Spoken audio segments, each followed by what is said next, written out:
everyone. Now we'll look at some molecular formula calculations, but use this as an opportunity to go through the empirical calculation once more. This is an example of a question. Find the empirical and molecular formula of a compound containing 85.7% carbon and 14.3% hydrogen by mass. The molar mass of the compound is 70 grams per mole. Initially, we must repeat our empirical formula calculation.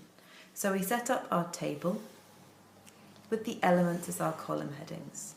So carbon and hydrogen. Here we're using the percentage instead of the mass, but in grams, but that's fine. Then the atomic mass number. Then the number of moles. And like before, divide by the smallest. Now we can fill in the table, first of all using the numbers from the question. So we take 85.7 for carbon and 14.3 for hydrogen. We then look in the periodic table to find the atomic mass numbers for carbon, which is 12, and hydrogen, which is 1.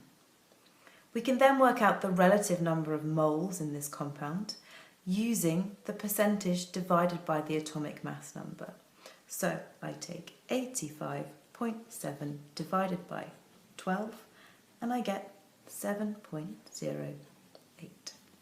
Here 14.3 divided by 1 and we get 14.3.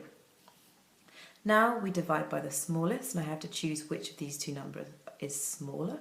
Obviously it's 7.08, so we go 7.08 divided by 7.08 gives me 1. 14.3 divided by 7.08 gives me a value of approximately 2. If you see a number that's very close to a whole number, it's okay to round. This gives me a ratio of 1 carbon to 2 hydrogens, and therefore an empirical formula of CH2. But this is just the first part of our calculation, and we need this bit for the next part.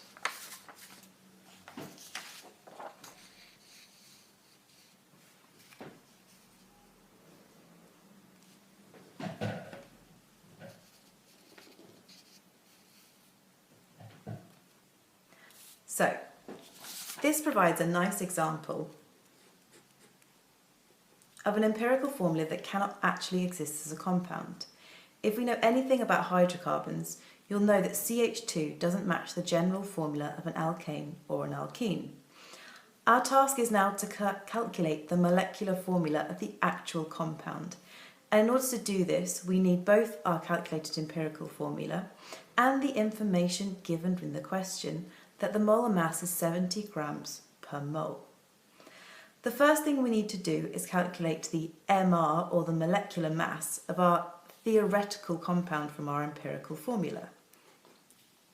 In order to do that, we look up in the periodic table and we see that carbon has a mass number of 12, hydrogen 1, which I times by 2 to take into account that there are 2 hydrogens. This gives me a value of 14. We then need to see how this compares to the value given in the question of the molar mass of the actual compound. In order to do this, we take 70 and divide it by 14. This gives me a value of 5. I can now see that the actual compound, which has a molar mass of 70, is 5 times bigger than the formula given by our empirical formula, which was 14. Therefore, my compound is CH2, but 5 times bigger. We do CH2 times by 5, and this gives us C5H10. This is the molecular formula of my compound. Now you can have a go at some yourself.